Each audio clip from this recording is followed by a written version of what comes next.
시청자 여러분 안녕하십니까? 대한민국의 뜨거운 논란을 정리하고 얘기하는 채널 아싸TV입니다. 여러분, 거브러야시스 사무총장에 대해서 알고 계십니까?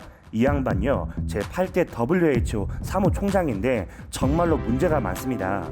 WHO는 지난 6일 마스크 사용에 도움된다고 드디어 인정을 했습니다. 아니, 중국이 슬슬 마스크 장사가 안 되니까 우리 시진핑 주석이 말 좀 했나 봅니다. 우리 위대한 대한민국에서 그렇게 과학적 증명이 안 됐다면서 이제야 증명이 됐나 봅니다. 이런 거브러야시스 사무총장은 에티오피아 출신의 사무총장입니다.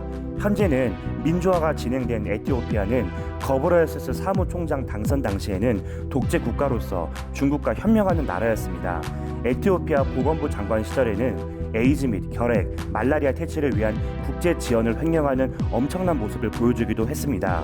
중국의 지원을 받은 에티오피아는 아프리카 최초로 인공위성을 발사할 정도로 중국에 의존하는 국가였습니다. 이때부터 거브러야시스 사무총장의 중국과의 커넥션이 이루어졌을 것으로 추측이 되고 있는데요. 거브러야시스 사무총장은 제대로 된 업적도 없이 중국의 지원을 받아서 당선되었는데요. 취임식 때부터 하나의 중국의 지지 발언으로 논란이 되기는 했지만 그런데도 당시에는 중국의 지원을 받은 립서비스로 평가받는 정도였습니다. 초기부터 게임, 질병과 관련 이슈로 문제가 있기는 했지만 현 사태가 인기 전까지는 큰 문제가 아니었습니다. 이번 사태 초창기부터 중국 정부를 위한 보호를 펼치는 모습을 보여주면서 WHO의 본래 일조차 시행하지 못한 것입니다. 중국 정부는 그런 거브러야시스 사무총장에게 답하듯이 10조 원의 돈을 지원할 것을 밝혔습니다. 그러면서 미국을 배척했는데요. 당장의 돈을 위해서 더 큰 이득을 파는 모습은 전 세계 비판을 받기에는 매우 충분했습니다. 아이고, 거브러야시스 사무총장님, 돈이 그렇게 좋으셨으면 WHO 사무총장을 하시면 안 됐죠. 중국이 그렇게 좋으시면 중국으로 귀화하시지 그러셨어요. 이런 상황 속에서 전 세계적인 거브러야시스에 대한 사퇴 청원이 잇따르고 있습니다. 사무총장은 대만에서 인종차별적 발언과 살해 협박을 받았다는 대답을 하는 등 엉뚱한 답변으로 이를 회피해가고 있는데요. 국가적 채널로 나온 비판점도 아니고 국민 수준으로 나온 글에다가 협박이라면 일일이 답할 가치도 없을 텐데 그간의 관계로 인해서 정치적 의도가 의심되기도 할 정도였습니다. 이런 와중에 미국의 트럼프 대통령은 WHO에 탈퇴 선언을 하기도 했습니다. 탈퇴 선언을 취하는 조건으로 내세운 것은 WHO와 중국이 관계가 없다는 것을 증명하는 것이었는데요. 이 조건에 대한 어떤 발언도 없이 미국의 탈퇴, 유감을 표하는 모습을 보면 거브러야시스와 실제로 무슨 커넥션이 있기는 했나 봅니다. 한편 세계에서는 본인의 욕심을 위해서 사무총장 자리에서 내려올 리 없는 거브러야시스 사무총장의 뒤를 이을 사무총장의 이목이 쏠리고 있습니다. 가장 우선시되는 국가는 당연히 우리 대한민국인데요. 우리 대한민국은 K-방역을 통해서 전 세계에 새로운 방역 스타일을 알렸습니다. 최근 일본이 밀려난 WHO 집행이사국 자리에 우리 자랑스러운 대한민국이 뽑혔습니다. 우리 대한민국을 대표해서 김강립 보건부 차관은 화상회의를 통해 진행한 집행이사회에 참여했는데요. 우리 대한민국을 모범 국가이자 중심으로 현 사태를 극복할 것을 논하기도 했습니다. 하지만 집행이사국으로는 이미 바닥난 WHO의 신뢰를 회복할 수 없을 것입니다. 앞서 언급드렸듯이 WHO 사무총장의 자리가 무엇보다 중요해지고 있습니다.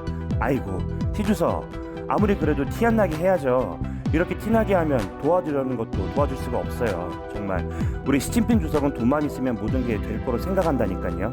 우리 세계는 중국처럼 부정부패로 썩지 않아서 이런 식으로 가면 세계적으로 왕따가 이미 되고 있네요. 중국은 강력하게 2대 연속 WHO 사무총장 자리에 입김을 강하게 불어넣었기 때문에 22년 새로 취임할 9대 사무총장은 중국이 선뜻 나서기 힘들 것이라는 게 중론인데요.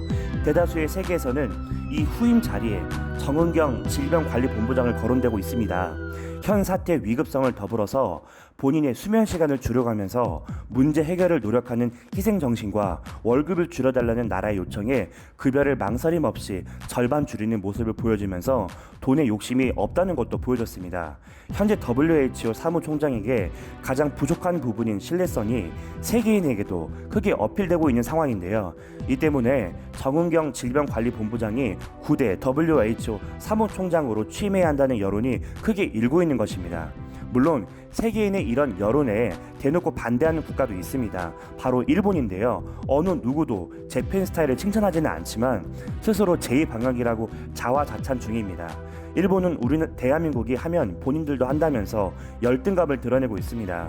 일본은 우리 자랑스러운 대한민국에서 WHO 사무총장이 나올 수 있다는 것을 견제한다면서 총리 관저에서 직접 WHO 사무총장을 배출할 수 있도록 논의해야 한다고 말도 나오는 것입니다.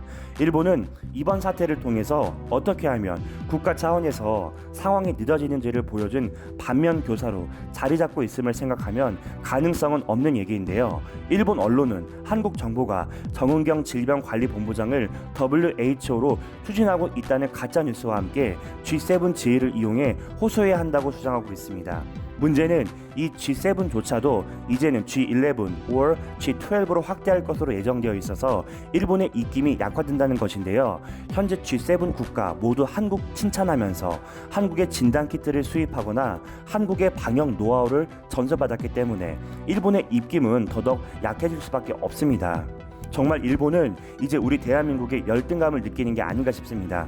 본인들은 아날로그적 사회로 문서가 전자화가 되지 못해 서류를 가득 쌓아놓지만 우리 자랑스러운 대한민국은 스마트폰부터 신용카드를 이용해 추적을 통해 확진자와 의심자의 감염을 통제하는 모습을 보여주면서 일본인들에게 크나큰 충격을 준 것 같습니다. 일본인들은 한국이 WHO 사무총장이 될 수 있다는 발언에 WHO에 한국인이 자리를 잡으면 거브러야스스 사무총장보다 더 심한 부패에 세계가 깜짝 놀랄 것이라고 정신승리를 하는데요. 아쉽게도 한국인 WHO 사무총장인 이종옥 박사는 아시아의 슈바이처라고 불리우면서 세계적으로 인정받았던 경험이 이미 있습니다. 특히 그는 돈 욕심이 없어서 국빈급 지원을 해주는 것이 관습인 국제기구 수장임에도 이코노미석을 고집하는 모습을 보여주면서 청렴함의 상징처럼 보여졌는데요. 때마침 다음 사무총장인 7대 WHO 사무총장 에이지 약값을 올린다거나 중국을 위하는 모습을 보여주면서 그 차이는 더욱더 명확해졌습니다. 서양 국가 입장에서는 이종인 WHO 사무총장만큼 청렴결백하고 진짜 세계 복원을 위해 힘쓴 사무총장이 그리울 수밖에 없는 상황입니다. 정말 우리 대한민국처럼 할 수는 없는데 그렇다고 우리 대한민국이 잘 되는 것은 또 보기 싫은 일본을 보면 정말 열등감 속에서 사는 게 아닌가 싶습니다. 과거에 영광에 취해서 현실을 보지 못하는 일본처럼요. 다른 목적을 가지지 않고 이종옥 박사님이 세계 복원을 위해 헌신하셨던 모습을 기억하면서 우리 대한민국이 또다시 세계 복원을 위해 힘쓰는 진정한 선진국이 되는 모습을 앞으로도 보여주기를 기대하면서 아싸TV 이만 마치겠습니다. 시청해주셔서 감사합니다.